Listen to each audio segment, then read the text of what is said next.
Hi, and welcome back to the Happy Healthy Her podcast, the space where we empower women to live their best lives in midlife and beyond. Hi, I'm Cynthia Penner, a menopause health coach and author of the Menopause Map book series, and also host of the new Menopause Map Minute podcast and YouTube channel. I guide women through the wonderful, sometimes wild world of menopause. My focus is helping women navigate this season of life with confidence through knowledge of what the heck is going on in her bodies and with her hormones. And today I'm joined by my two amazing friends and co-hosts, Tracey Mail and Lorraine Kine. Hello, Tracey? I'm Tracey Mail, a health empowerment coach supporting women facing thyroid and adrenal overwhelm. Through simple, sustainable, natural strategies, I help them rebuild their energy, harmonize their hormones, and soothe their nervous system so they can finally feel like themselves again. Thanks. Awesome. Hi, I'm Lorraine Kine, your empowerment and wellness coach, and I help women to live more authentically through self-discovery and self-healing. Welcome. Wow. Hi, Lorraine. So today's topic is going to rattle a few coffee cups in the best way. We're talking about caffeine, energy hijacking, adrenal overload, and why so many women feel tired even after their morning brew. And to help us unravel this one, we brought in the man who literally broke up with coffee and lived to tell the tale. Our guest is Steve Frazier, founder of Release the Coffee Cuffs, a coaching program that helps people quit caffeine without quitting life. He's also the author of Release the Coffee Cuffs, Winning the Battle with Caffeine. Part science guide, part survival story, part hilarious truth telling. So Steve, welcome to the show. Thank you very much. That's a great introduction. You guys are great. You guys are great. You're doing a great job already. So Steve, let's begin with your story. You've been an entrepreneur and behavioral strategist for decades, yet you eventually realized that caffeine wasn't giving you energy, it was draining it. Can you share the heart behind your work and what led you to create Release the Coffee Cuffs? Sure. I started my entrepreneur journey 40 years ago. I bought my first restaurant when I was 28. Wow. And then my wife and I built and operated 5 more over the next 23 years. And I lived on caffeine when I was in the restaurant business. And so I speak as a subject matter expert from a number of reasons. One is I wrote the book, I've done the research, but I have twice been a chronic caffeine user. And so I was able to break up, and then we'll get into that in a second. So what happened is that 11 years ago, 2 things happened. Personally, I had a pretty big health scare. Mm-hmm. I was driving to a demo out of town. I live in northern Wisconsin. I was driving to Milwaukee, 3 hours, going to work 6 hours, and then drive 3 hours home. I'm driving. I think I'm having a heart attack. I call my wife. I drive home. She takes me to the emergency room. They hook me up to an EKG machine. I've got the heart. The EKG machine shows my heart going up and down. I can feel it while it's juggling. The doctor comes in. He says, "You're going to be okay. You're not dying." I said, "Well, that's great. That's great news." And so I said, "What's going on?" He said, "Well, you're having premature ventricular contractions, PVCs. Okay. And everybody gets them. I happen to be very sensitive to them." Mm. Now, I'm going to stop here and just relevant to many of your audience, the women. These palpitations happen in perimenopause and menopause. Okay, more often if you're drinking caffeine. Okay, it's just something that happens it's an estrogen and caffeine cocktail kind of a thing. So when I said to the doctor, I said, "So what's causing this?" He said, "Well, stress." And then he paused and he kind of smirked a little bit and he said, "And caffeine." Oh. And I mean, I had been loading up on caffeine already that morning. I would drink caffeine all the way to my demos. I'd drink energy drinks during the day so that I wouldn't fall asleep on the way home. Wow. So, I'm living on this stuff. And so what happened is that I quit. I was okay, but he said, if you don't drink caffeine, you probably won't have these. And he was right. So I quit for about 2 or 3 years. And then, like every good addict, I was the one guy or one person that was going to be able to do this, and I could control it. Oh, boy, was I wrong, right? I mean, I do podcasts with addiction recovery people, drugs, alcohol, whatever. I mean, this is the same story. If you go back, it just rules your life. Yeah. So I started again 6 years later, which was about 2 years ago. It was owning me. I needed it to wake up. I would need sleeping pills or alcohol to go to sleep. And I just determined that I needed it. So I quit cold turkey, which I don't recommend because I had the adenosine headaches, and I'll explain that later. The adenosine is what puts you to sleep at night. And when you quit caffeine cold turkey, your adenosine receptors open up and you get this massive headache, and you get brain fog, and you get fatigue because the adenosine is now telling your body that it needs to rest. And the blood flow is what's giving you the headache. And I had it for 3 days. And I've talked to people, it can go anywhere from 24 hours to 10 days. This can last, and I'm in a number of Facebook quitting caffeine groups, and I read the stories. I mean, there are people that they're in 12 to 18 months after quitting, and they still haven't reset. Okay. Yikes. So it takes a while. So don't ever give up. Oh, I think maybe we can't hear you. Can you? Oh, no, I heard that. Now you can? Yep, can you now? Yep, you're back. That was weird. Yeah. Something happened with my mic. No worries. Yeah. So you said if you give up, if you don't give up, because it's well worth it. Don't give up. No, because it's worth it. In the book that I wrote, the first chapter is called Anecdotal Stories. And it was originally supposed to be the last chapter. And as I put it together, I realized that this was perhaps the most powerful chapter because anybody that reads it will find themselves in there. Right. And when I say that, you read about the pain any addiction, how hard it is sometimes. And what's really unique about the stories is that every one of them, and there's about 20 of them, they all agreed that the biggest benefit to quitting caffeine was better sleep. And most of them hadn't slept like this in decades, that they couldn't even remember the last time they slept this well. Now, I'll say this right now. Sleep is the foundation to your health. Yeah. Okay. So and stage 3 and stage 4 are crucial for men and women for a number of reasons. For men, it's where they create testosterone. So their libido goes down if they don't have testosterone. Their sperm are fractured. Their sperm aren't as mobile. And for women, there's restricted flow to the uterus, and so their eggs don't have the blood flow, so they're less receptive to sperm. So if you're trying to conceive a baby and you're both drinking caffeine and you're having a hard time, this could be part of the problem. And when I talk about these things, none of this is absolute. There's always exceptions. Of course. So, but people get kind of testy when they oh, that can't be me. It can't be the caffeine. Well, I tell you what, quit for 3 months and see if you can conceive. And just maybe it's going to happen. So ultimately, a couple years ago, I got certified as a self-sabotage coach. And the other thing that happened 11 years ago is my wife got chronically ill with Lyme disease. Oh. And she almost died. And our daughter, we saw 17 doctors who basically told her to hit the road. They did. The doctors don't deal well with autoimmune because Lyme is autoimmune. And it's an umbrella, okay? So she was diagnosed with lupus, with fibromyalgia, with MS. My daughter, who just had become a natural health practitioner, walked in the house. In 15 minutes, she looked at Brenda and said, "You have Lyme from the waist down." And that was verified by her mentor 4 days later.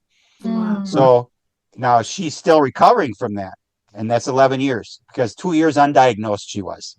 Oh my And so now what happened then though, and as hard as this is, she acknowledges that some things happened because of this. And one is we went down the natural health rabbit hole. Now, once you go there, you never go back. Yep. Never. Now with my wife, right, you don't. But with my wife, you can't because she can't eat processed food. She can't eat any gluten. She can't eat any grains.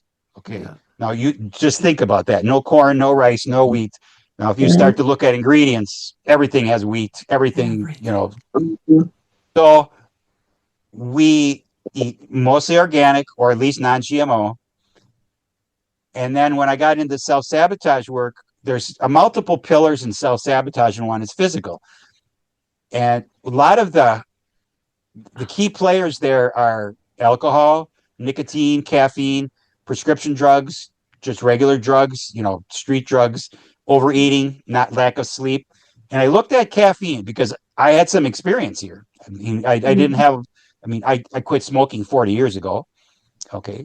And I would still like to have a cigarette today, just so you know.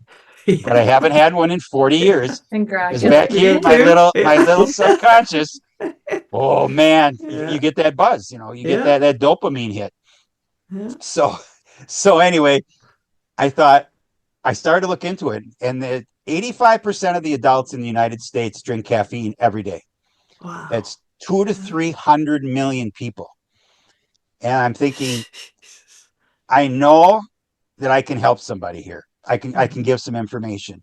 And I was doing a podcast a couple of months ago, and I used the analogy to the gentleman, the host, that I was like a salmon swimming upstream. And he said, "No, Steve, you're not." And he kind of chuckled and he said, "You are like a salmon swimming against a tsunami." because nobody wants to hear this. No. Yeah. There's cognitive dissonance, and I'm going to explain this for your listeners. If you guys may know this, but this is when we are all programmed. We all have beliefs that we've known all of our lives, right? Your subconscious is created from 0 to 7 years of age. That's where 95% of our subconscious is created. So when you tell somebody an objective truth that goes against what they have been programmed to believe, they choose not to believe it. They just ignore it. And so I've handed copies of my book to family and friends. The first thing they say to me is, "You can't take my coffee from me." Now, yeah, Steve, I'm thinking in my head as you're talking, I'm like, well, I only have 2 to 3 cups in the morning before noon. Is that okay? 2 to 3? Wow. Like I'm trying to I don't know, barter here. Well, you're negotiating with yourself. Absolutely. Yeah. Everybody absolutely. does it. Self-sabotage is this is how people are. We all do it. Yeah. So you're normal, Cynthia, just so you know. So can you explain what signs, like if the listeners listening right now and they're thinking like I am, like I only have so many cups or whatever. So what signs in your own body besides that heart event that finally made you stop and question caffeine, besides the doctor, which that was impressive for a doctor to actually contribute food to a health thing is shocking, amazing. Yeah. Yes, you're right. Yeah, I agree. I think it was my sleep. I had a hard time going to sleep, and when I woke up, I was tired. So what do? You go for caffeine. You have to, whatever it is, coffee, tea, energy drinks, soda, whatever your choice is, even really strong chocolate, you could get enough to get a buzz. Because what happens when you drink caffeine, you upset your circadian rhythm. So I'm going to explain this very briefly because I can use myself as an example. When I wake up, the first thing I do is I look at the sun, because that helps boost my cortisol. Because naturally, cortisol is a stress hormone, but your body actually produces cortisol every morning. Yeah. Because it gives you energy throughout the day. And then as your day goes on, your cortisol level goes down, and your melatonin and your adenosine goes up. Now, a lot of people know about melatonin because it's common, take melatonin to help you sleep. A lot of people don't know about adenosine. Adenosine is what actually puts you to sleep. because those receptors up there, that's what puts you to sleep at night. And the caffeine molecule is so similar to the adenosine molecule that it plugs the adenosine receptor. So you don't get tired. You're mentally, you are wired. Now your body can be exhausted. And I want to make something really clear to everyone. People that drink caffeine in copious amounts even still go to sleep at night. Their sleep is terrible because it's disruptive. There's 4 stages of sleep, but stage 3 is where we heal. This is where the men do the testosterone. Women do some other things, a little bit of estrogen, but not much, but you heal your muscles there. And stage 4 is where you dream and where your subconscious is repairing your mind. And there's some other details in there. When your circadian rhythm is disrupted, stage 3 and stage 4 are delayed and shortened. Now, what a lot of people don't know is that you go through 4 to 6 sleep cycles a night. And so that means that 4 to 6 times when you're supposed to be in that restful sleep and then the deep sleep, they're shortened and they're activated less. So what happens? You wake up tired. Now, for women, particularly women, more so even than men, and women over 40, it gets worse. And you're getting less and less, because what happens in the morning then, so I get up and first thing I do is I look at sun. I have a sun lamp that I use that boosts my cortisol naturally. If the sun's not out, like in the summer, I don't need the sun lamp because the sun's up. Yeah. Then I drink lemon water and I hydrate, because I hydrate 20 to 24 ounces of lemon water every morning, first thing before I do anything. Now, what that does is it hydrates my cells, because you realize that we are dehydrated overnight. So if you know that if you weigh yourself at night and then weigh yourself in the morning, you always weigh. I weigh, yeah. Wow, this is a great weight loss program. I sometimes stay awake and stay in bed for 2 extra hours thinking I'll lose an extra pound, but it doesn't work. Okay, but anyway, that's just me. But I do lose 2 pounds overnight, no matter what. Yeah. And what happens then is that, and I will say this for anybody that listens to this and you're not going to quit caffeine, that's okay. I'm not here to judge you. I'm not here to shame you. We all have free will and free won't. And a lot of people don't hear it put like that. Yeah. So you decide after you listen to this podcast how you want to evaluate your relationship with caffeine. And so what happens then is that when you get up first thing in the morning, and a lot of people do this because they're detoxing, they're in withdrawal from caffeine. So they go right to that coffee. The first thing that happens is you get this cortisol hit. Now, you're already producing cortisol. Now, if you have any other caffeine after that, your circadian rhythm is pretty much toast. And so your sleep cycles are going to be messed up. You also get a massive adrenaline hit. And this happens every time you drink caffeine. It does. Everybody's affected differently. And we are going to talk about how it affects women a little bit in a couple minutes. But so when you get that adrenaline hit, you go into sympathetic mode in your nervous system, which is fight or flight. Now, a lot of people have heard about that. That's when you're running from the bear, lions, tigers, and bears, or you're running from a mugger, whatever. So you get anxious, you get energy, and you get glucose into your muscles because your body says, I need to fight or flight, so I need energy in my muscles.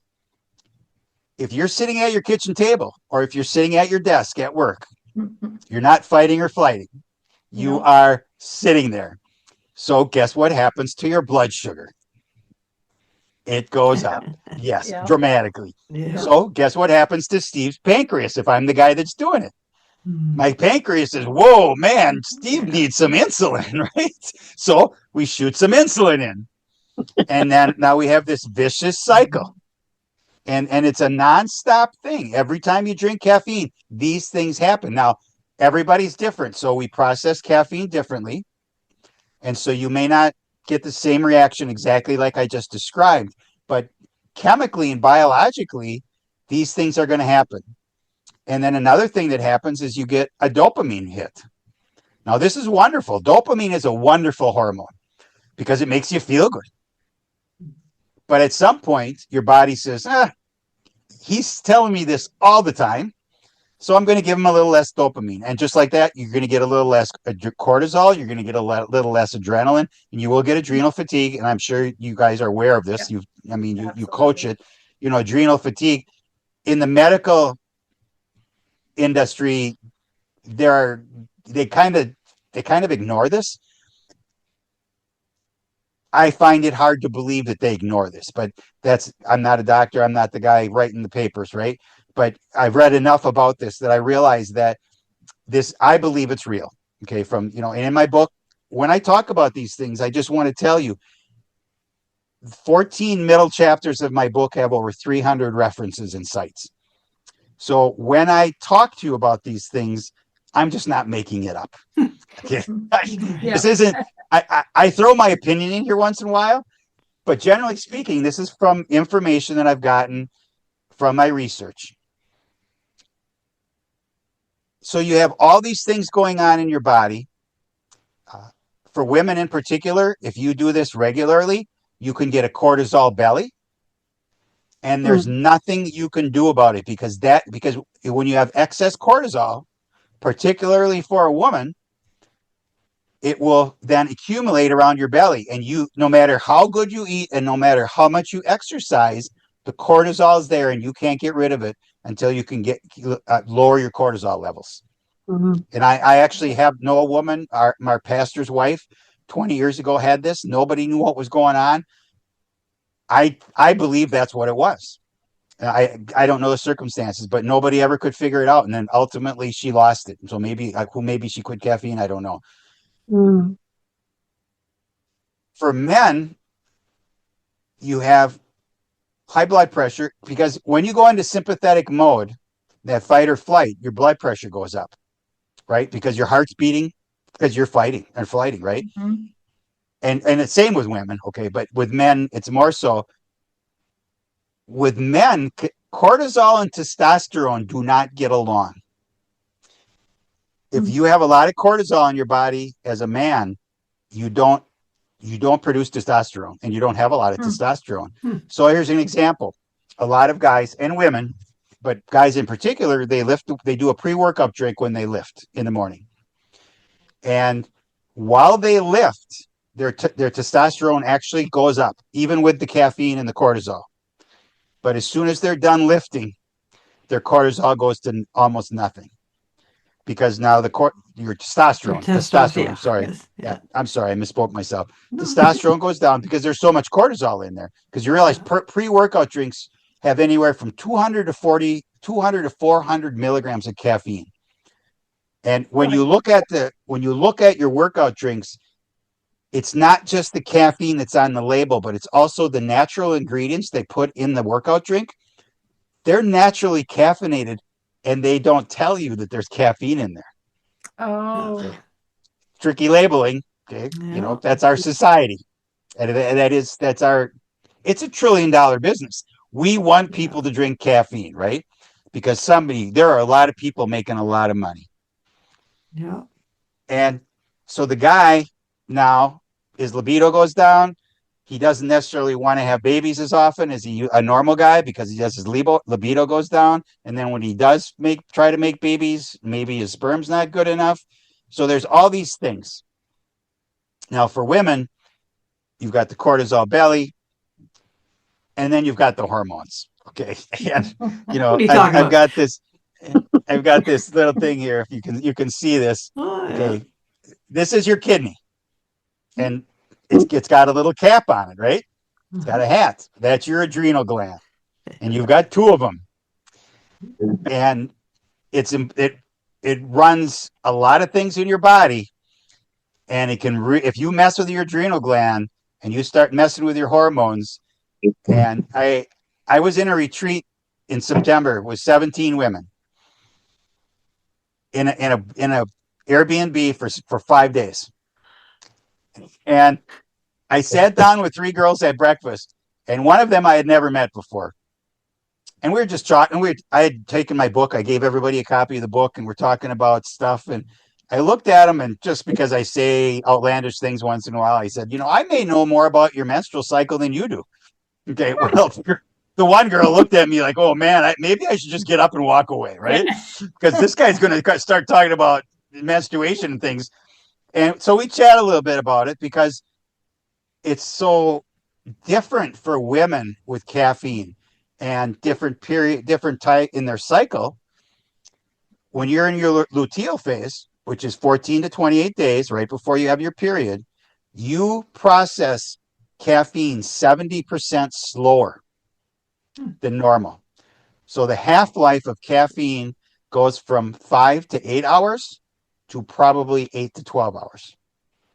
So if you have a 12-ounce cup of coffee, which generally will have 150 milligrams of caffeine in it at noon, you still have 75 milligrams active in your system at 10 o'clock when you're going to sleep. And you are going to go to sleep. When you're trying to go to sleep and you're not going to sleep. Yeah. Got too much caffeine in your system. Yeah.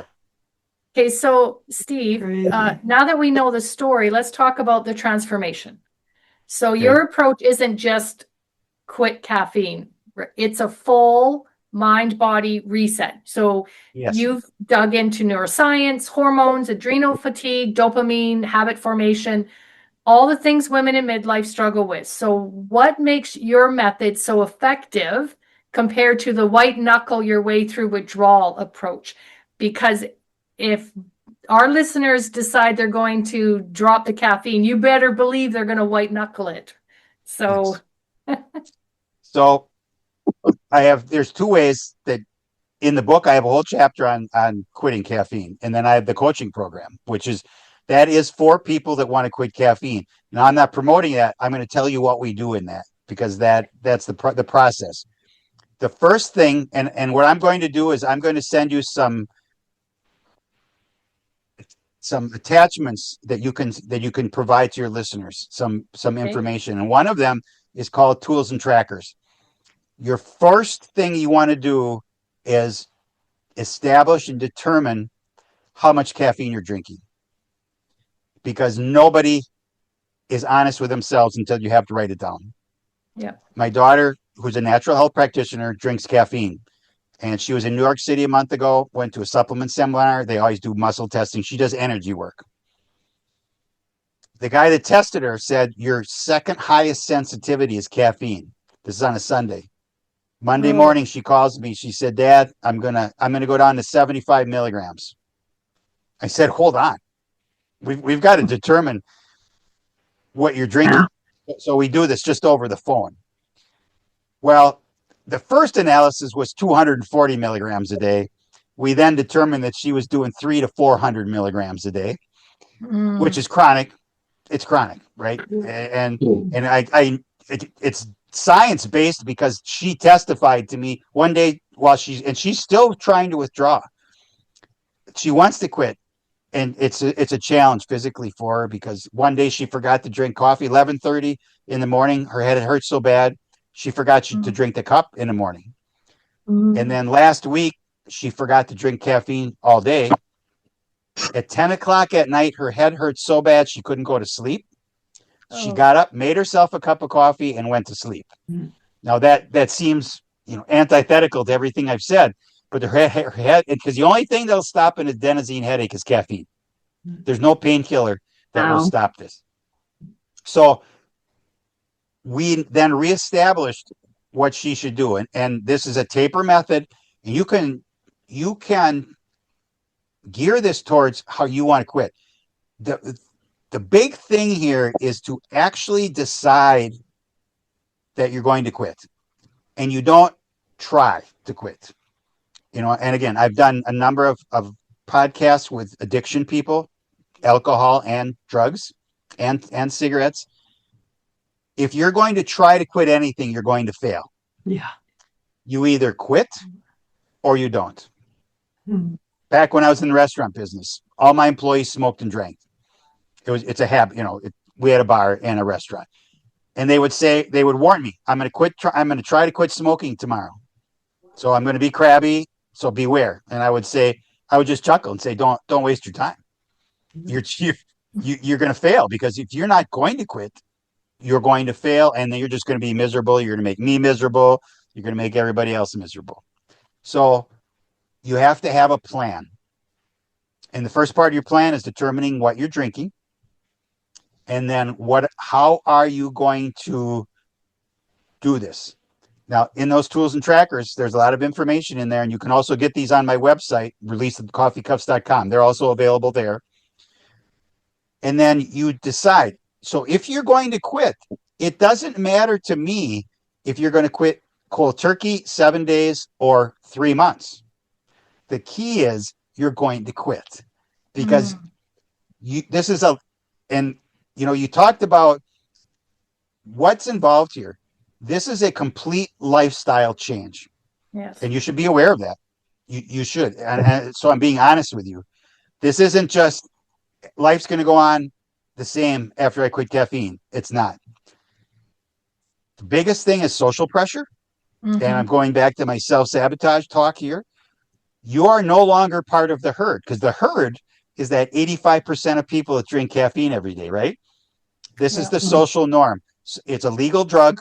It's socially accepted and often socially promoted. So if you walk into the coffee break room that first day that you're not going to, and you either walk in with your own decaf, or maybe they'll have a pot there, but probably not. You'll have to bring it, and people are going to look at you, and they are going to ask you, why aren't you drinking regular coffee with them? I can't. Steve, who would do that? I would never ask somebody, what's wrong with you? Tracey, I didn't you're just hanging out with the wrong people. No.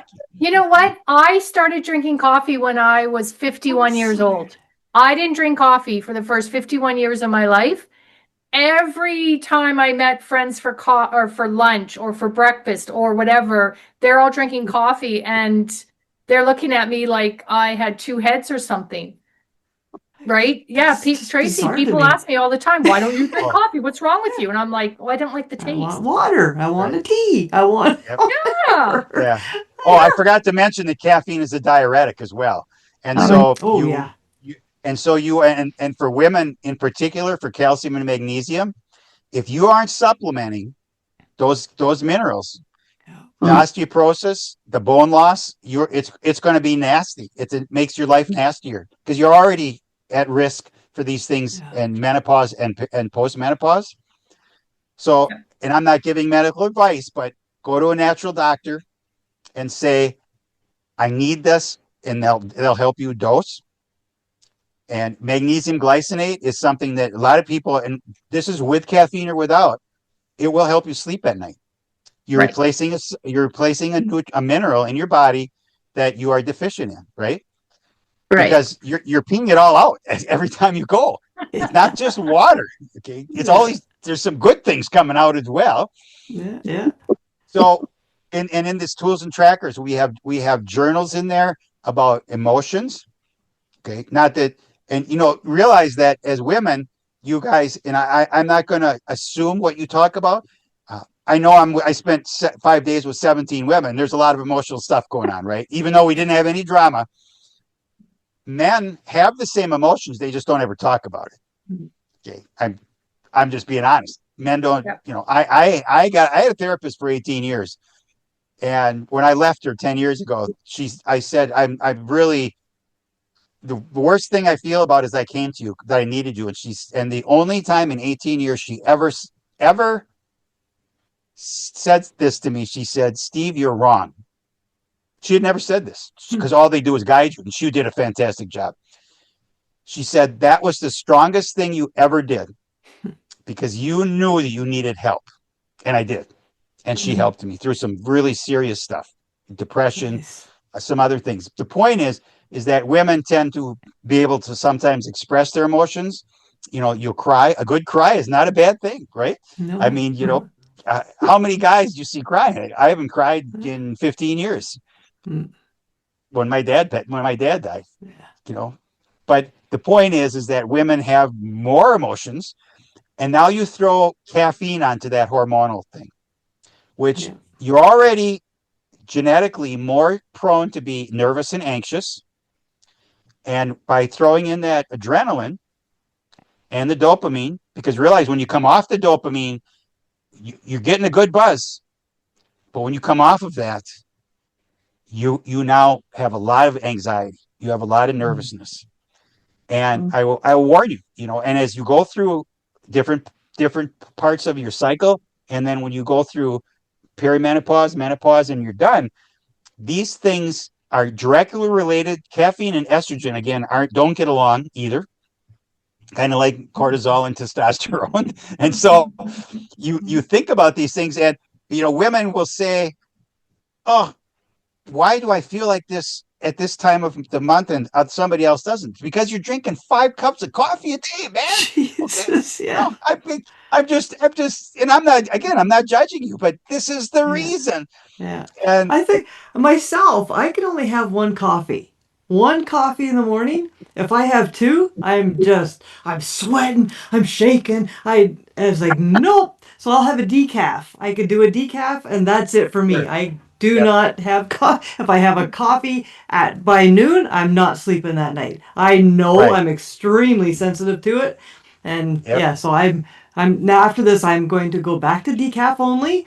I'm gonna kind of burst your bubble a little bit. Yeah, I know it has some in it. La la la la.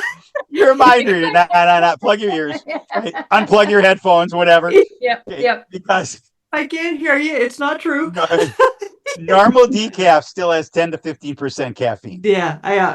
So if you're drinking decaf all day and you're sensitive to caffeine, it's messing with you. Yeah. Now, I drink coffee every day. Yeah. I drink organic, Swiss water processed coffee, decaf. That takes 99.9% of the caffeine out, and it's organic. So, and ironically, there's a guy, an influencer on the internet, and he sells coffee, and he's a millionaire. And he did a reel 2 weeks ago, and my wife sent it to me. And in 47 seconds, he told his listeners that if you drink 3 to 5 cups a day of coffee, that you're going to live longer and you're going to be healthier. That was the first part. So I didn't really like this at all. So I thought I'm going to dig a little deeper here. And what he did is, he lied. Okay. Because I went and looked at some studies, and these were big studies. 500,000 people were one, 1 million was another. They were meta studies, meta-analysis. Wow. In the caveat, in the fine print of these studies, they both said that you do live longer if you drink coffee, 3 to 5 cups, and you might be a little healthier. However, the studies were done with half caffeinated coffee and half decaf. Caffeine was not the mitigating factor. It was the polyphenols and the other things in the coffee. So you realize that there are antioxidants, because then the second part of the reel said Americans get 67% of their antioxidants from coffee. So you should drink coffee. Okay, he's justifying why you should drink coffee. Realize people are listening to him because he's an influencer, and people listen to influencers. So I thought, this doesn't seem right. So I dug into it. He actually was telling the truth, because wait, don't fall off your chairs. If you leave the screen for a minute, Americans, adults in general, eat so little foods with antioxidants that they actually get 67% of their antioxidants from coffee, because there are antioxidants in coffee. Oh. So you realize it's the volume of coffee that they're drinking that's getting them to the 67% level. And it's the crappy foods it doesn't matter. they're eating. Yeah, it's killing you in other ways, but hey, but we aren't going to talk about that. We're going to talk about blood pressure. We're not going to talk about conception. We're going to talk about, in a couple minutes, we're going to talk about this guy right here, or girl. Okay, in just a minute. Okay, see that? Baby. Who that is? Yep. We can't stop. We can't leave without talking about this person. But so in the journals, you have all these tools. And then there's also attachments. There's 10 to 12 articles on caffeine. One is the 10 ways it affects men and women differently. Talks about the nasties that are in your coffee. It does talk about the Swiss water process. And when you go to the grocery store, if you look at the decaf in the decaf section, and I buy it just at my local pick and save, right? Every major chain has this. Yeah.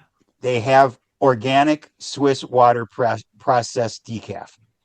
And you can buy name brand stuff for $2 or $3 more. You can buy generic, like this is Kroger, I think, or whatever. You know what I'm saying? Is it a little more expensive? Yes. But I like it. I like it not because I don't like coffee, but I like all the stuff I put in it. I put in Right. I put in all kinds of really good stuff. Turmeric. I put in collagen. I put in cacao. I put in other coconut oil. You know, I'm getting all kinds of great stuff in my coffee, along with the polyphenols. Should you do this? Well, if you're going to drink coffee, drink this, right? Yeah. Can you touch quickly on what, like somebody with, you talked about autoimmune, right? So someone Yep. with like a Hashimoto's, or their adrenals are just wrecked, their nervous system is wrecked. If they're taking in caffeine on top of that, I would like, could you kind of let you go on that? Because I know myself what it does. Yep. So It is aggravating everything that you're doing in your body.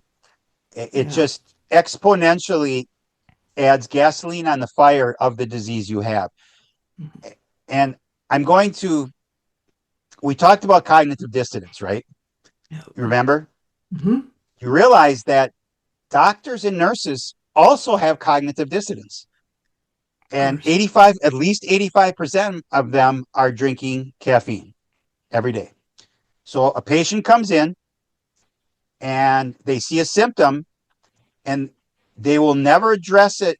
Not never, that's a bad word to say, but rarely will they address or even ask the patient how much caffeine or how much coffee they drink. Because that symptom, they don't have that symptom because they drink 5 pots of coffee a day. I don't have that symptom, so that couldn't possibly be caffeine because we're all different, right? Mm-hmm. So realize that if you quit something that is negatively affecting your health, let's say Hashimoto's. When my wife got sick, she created a pasta made from garbanzo bean flour, non-GMO. I used to sell it in co-ops, natural co-ops in the Midwest, and I demo all the time. And I talked to people that had diseases I had never heard of. Hashimoto's is one, irritable syndrome, that kind of stuff. Realize that caffeine can create or affect those dramatically because it's affecting your adrenal glands and your sleep. And if you're not healing properly, how do you heal a disease in your body if you're disrupting your healing sleep cycle? Now, I'm not so ignorant to believe that if you quit caffeine, these things are going to go away. They are probably going to get better though, because you're going to sleep better and you heal in your sleep. And the other thing that I would say, and our daughter is our primary caregiver. If you can find a quality naturopath or energy worker and muscle tester, and you got to do some research, but there's more and more, and they're all over. They're all over the country now. Back in the day, it was hard to find these people. But we take my wife takes 30 to 50 supplements a day. The pills and liquid. Mm-hmm. I take 15 to 20 a day. I'm 68 years old and I don't take any medication. Yeah. Nice. It's hard to be healthy. It is hard work. And so for anybody there's no illusion here. I'm not kidding you. And it's hard to quit caffeine. Just as if anything you've done, it's hard to have a baby. Everybody wants to have a baby. After you have the baby, you forget about that. What do? You have another one, right? I mean, you can speak to that. I can't. Okay, right. But I have 8 grandchildren. I've been through a baby thing a number of times, and my kids kept coming back for more. And and so it's worth it to quit because you're going to feel better. I can't guarantee anything, but I can say with 99.9% confidence that if you quit caffeine you are going to feel better because, first of all, you're going to sleep better. Your adrenals are going to heal. All these other things are gonna be bad, are going to be better, and possibly some of these things that you've been diagnosed with by the doctor, they don't look for these things because it's not in their realm of thinking. It's outside of they have tunnel vision. What are their jobs? And I'm not ripping on any doctors here, but their jobs are to prescribe or cut. Yeah. I mean, honestly, when's the last time that any of you or your listeners went to a doctor and you had a problem and they said, okay, let's sit here for a half an hour and figure out what are you eating every day? Yeah. Okay. No worries. Just think about this. Okay. This never happened. Right? No. We do see a licensed nurse practitioner once a year. We go and talk to her for an hour. We pay $165 in cash. We sit in an office for an hour and we talk about our health. Nice. And then if we want labs, it's all a la carte. The point is that she wants to know about me. Mm-hmm. She wants to know about my body. Same with my wife. And same with anybody that you have to go find these people. They're just not out here, right? Again, it's hard to be healthy. And so before you ask me one more question, I want to talk about this person right here. This is big. This is a big deal. This is my mission of what I'm doing here is to spread knowledge and let everybody self-reflect and evaluate their relationship with caffeine, because we all have free will and free won't. This person does not have free will. This person is completely dependent on mom. And there's an enzyme in our livers called the CYP1A2. And we don't have time to get into it, but it's messes with estrogen and caffeine, and this enzyme the cocktail is devastating for some women. But for the fetus, it's incredibly devastating because that enzyme does not develop in a fetus until it's 3 to 6 months old. Oh. So in the womb, the baby gets all the caffeine because caffeine crosses all the barriers, placental, blood-brain barrier, the whole thing. And then one of the first things it does to the fetus is it plugs their adenosine receptors, which are communicators to your whole body to develop. Now realize every day babies are born to moms that drink caffeine and they're healthy. But in a lot of studies, caffeine use has been linked to low birth weight, to miscarriages and to stillbirths, to ADD, ADHD. Okay, these are all documented. I'm not making this up. I have 2 miscarriages in my immediate family. I have 2 grandchildren I don't have. I went to a stillbirth funeral for my niece, open casket, 7-month-old fetus. When you see that, if you're not heartbroken, you don't have a heart. Why do I bring this up? Because as we talk about this, and anybody that's listening to this, if you know someone that is pregnant or going to be pregnant and they're drinking caffeine, share these facts with them. Because we have the ability, the rare ability, to possibly save a life. Nice. That doesn't happen every day. No. I just want to reiterate, because in your bio, it says you broke up with coffee. But listening to you keep saying the word caffeine, and you talked about the pre-workout. We're not talking about just coffee. We're talking about, like, let our listeners hear this umbrella. We're talking about pop. We're talking about caffeinated coffee. We're talking about pre-workout. Anything that you can, like, we're not just talking about coffee. We're talking about 5-hour energy nonsense. Chocolate. Energy drinks. We're talking about them. Well, and you can start throwing stuff at me through the screen when I talk about chocolate.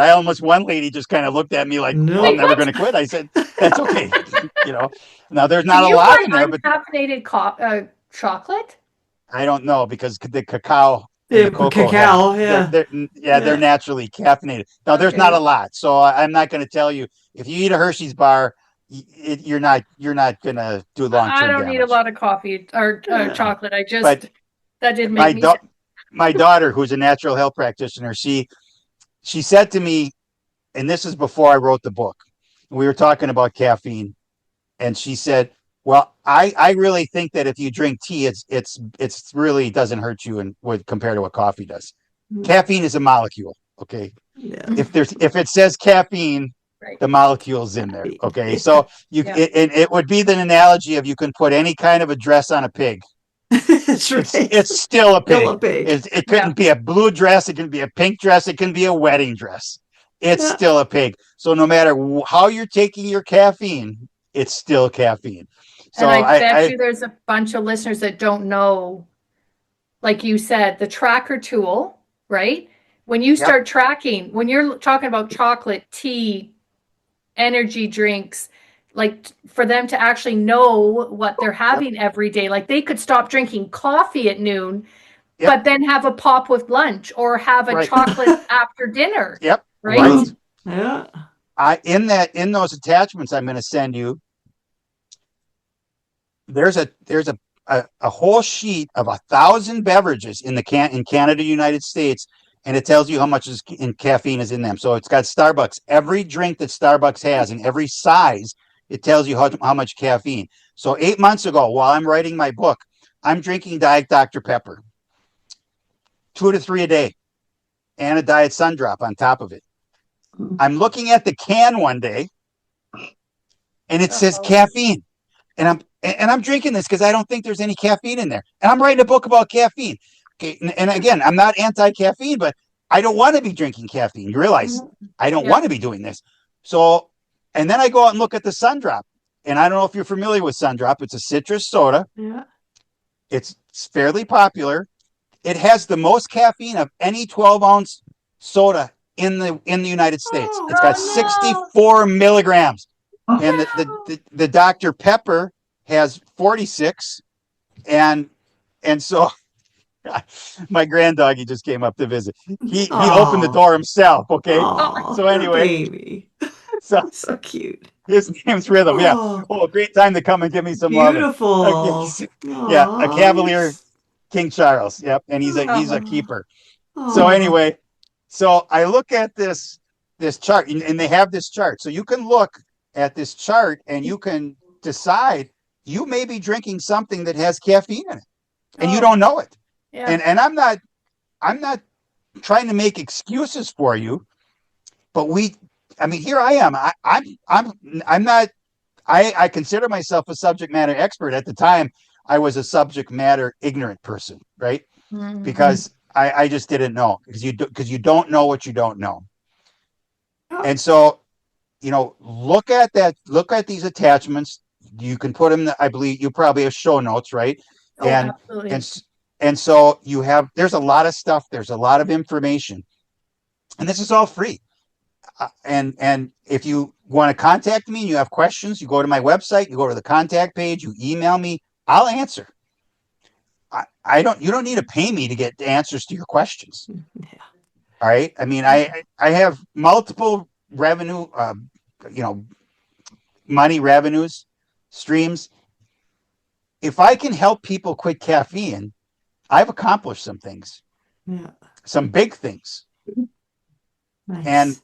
And the cognitive dissonance, though, is so brutal in our society that most people would rather take a pill than quit doing this. I have a good friend, same age as mine. 6 months ago, no meds. All of a sudden, he's got high blood pressure. Doctor puts him on a med. A bad reaction. Calls his doctor like 3 days later, said, I can't do this. So they change the meds, right? Puts him on 2 different ones. It's only half as bad.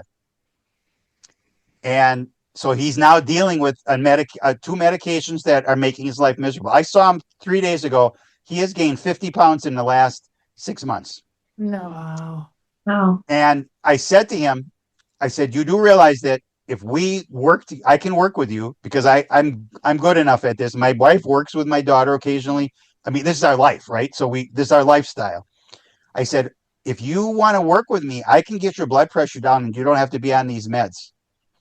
And he looked me straight in the eye, and we're still good friends. So he didn't take this the wrong way. But he said, I like my life just the way it is. And I choose to just accept the side effects. gets up, he drinks coffee, then he has a soda. Middle of the afternoon, he has a Red Bull. He smokes, and he smoked all his life, all the life that I know him. So I mean, I don't brag on him about that because he's going to do it. But I offered to help him. He doesn't. He would rather take a pill. That makes him sick.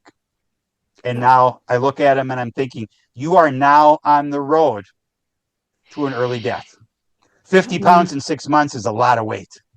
Yeah. You know, Crazy. I lost 50 pounds in the last 11 years. When I quit, I went on the same diet with my wife. When I quit eating gluten and grains, I lost 30 pounds in 3 months. Now, that's just not gluten. That's also glyphosate. You realize there's other chemicals in there that are messing with us. But I was losing weight so fast that I said to my wife, I said, you think I should keep doing this? Because I thought I might be sick. Yeah. And now, 11 years later, I'm down 50 pounds. Nice. And I have no pain in my knees, no pain in my feet, no, because of the inflammation, right? Because these things cause inflammation. And as you drink more caffeine, you're going to get inflammation in your body. It's inevitable because you have this, your blood pressure is going to cause some of these things. Because when you go into parasympathetic mode at night, because that's what happens when you go to sleep, you never truly get into a real parasympathetic mode because your circadian rhythm is so messed up that your body, it does not allow you to go into your full restful sleep. So what's the takeaway? The takeaway is if you can get your sleep back, you are going to feel better no matter what. And some of the things that you may be struggling with are going to get significantly better. No guarantees because everybody's different. But, and again, I printed these out in preparation for this. There's 10 pages of, and you can't see them, but 10 pages of all the different things, how caffeine interacts with estrogen and the different cycle things and the postmenopause, perimenopause. It's scary for me to read this, to think that as a woman, if you don't know about this and you don't know, you look at over-the-counter PMS medication. What is one of the main ingredients? Caffeine. Caffeine. They put some of them, I've looked at them. Some of them have 30 milligrams a piece, and you take 2 at a time, and you might take 6 to 8 a day.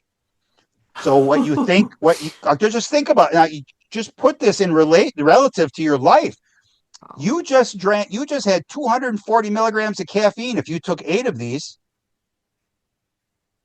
And that aggravates all of the symptoms of your menstrual cramps and your PMS symptoms. And these, because temporarily it relieves some of the pain because you get the endorphins, you get the dopamine, you get the adrenaline, you get the cortisol. But when it wears off, man, I can't tell you, but I can only imagine how bad it is. Brutal. Yep. Glad I don't have that anymore. Yeah, right? That right away. Bring on postmenopause. There you go. Menopause. I'm all for it. Yeah, me too. Yeah. Okay, so you literally went right into our closing there, Steve, when you said the final takeaway is better sleep. But I'm going to hand it over to Tracey and Lorraine. Any final thoughts, ladies, before we wrap this up? I do. I don't know, but I would like to wrap up today's conversation with Steve, which I'm absolutely loving. I think the big reminder is this. Caffeine doesn't actually give us energy, right? It borrows it from our future self, right? Absolutely.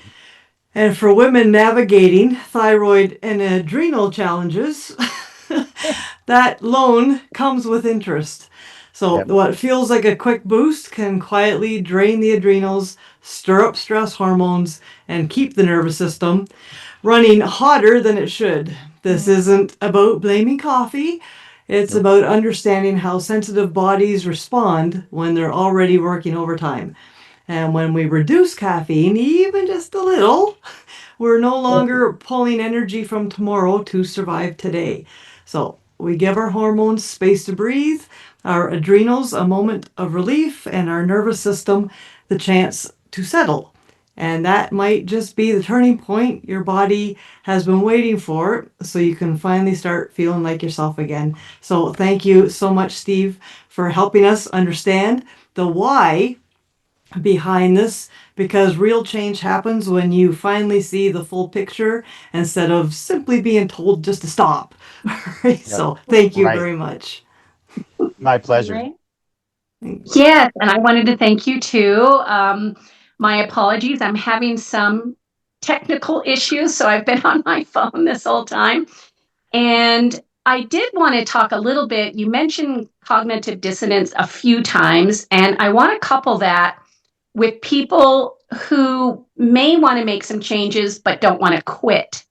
So I'm one of those people that have the worst headaches when it comes to caffeine. It doesn't take a whole lot. They could take me completely out. So I have quit caffeine cold turkey a few times. I am currently in that space where I have modified my caffeine. Sometimes I can have a full caffeinated coffee. It's rare. Most of the time I have decaf, but I do some of these other things, as you were mentioning. I have teas sometimes. I definitely enjoy my dark chocolate, and you won't be able to pry that out of my dead cold hands there. But again, with that, you know, we all have free will and free won't. Yeah. Yeah. For Love those that that too. are for those that are thinking to themselves, I might want to make some changes, but they seem too overwhelming or out of reach.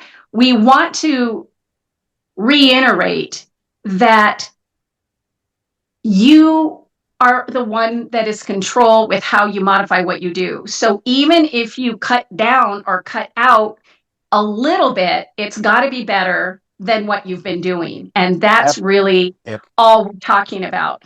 So we're talking about the small, little, doable changes that you can stick with that will improve your health.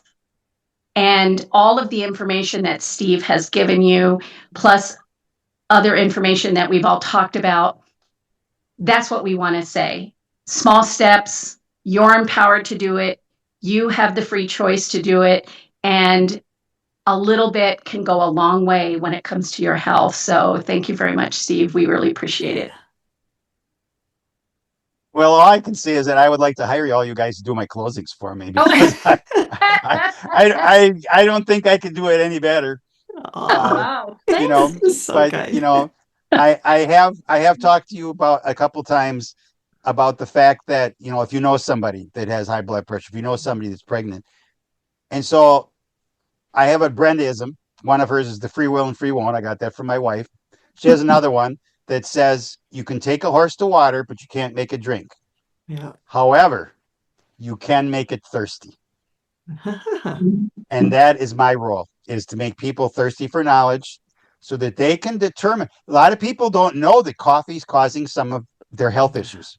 You realize in the United States, of 2 to 300 million people, 50 million of them are having negative health effects from caffeine. Okay, and they don't know it's the caffeine, right?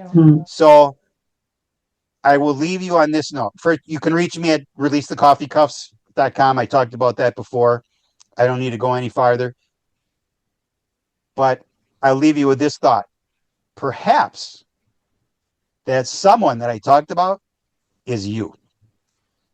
Yeah. Wow. Well said. Well said. Yeah. So, Steve, this conversation was exceptional. Your message is clear. Caffeine isn't a personality trait, a coping mechanism, or the solution, especially not the solution to exhaustion.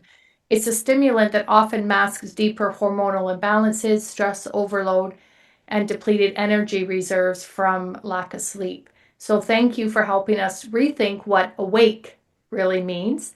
And you just shared our listeners how to connect with you. And we will put the link for your wonderful resource into our show notes. So this week's challenge is simple. Choose one morning to delay your caffeine by 90 minutes or at all. Notice your mood, your clarity, your calm, your energy, and your sleep that night. Give your body a chance to wake up before you stimulate it. So remember, in a world where you can be anything, be happy, be healthy, and be kind. Bye, everyone. Wow, that Thank was you great. so much. Thank you. Thanks. That was a great closing. All three of you, thank you so much. Oh, It has been a thanks. pleasure. Very much. Right back at you. That was good. Thanks for tuning in to the Happy Healthy Her podcast. If you enjoyed this episode, be sure to share it with anyone you think would benefit from the topics we're discussing. We'd love to hear from you. DM us with your thoughts, comments, or ideas for future episodes. And don't forget to check out the links in our bio if you'd like to connect with any of us or learn more about what we do. Until next time, remember, in a world where you can be anything, be kind, be happy, and be healthy.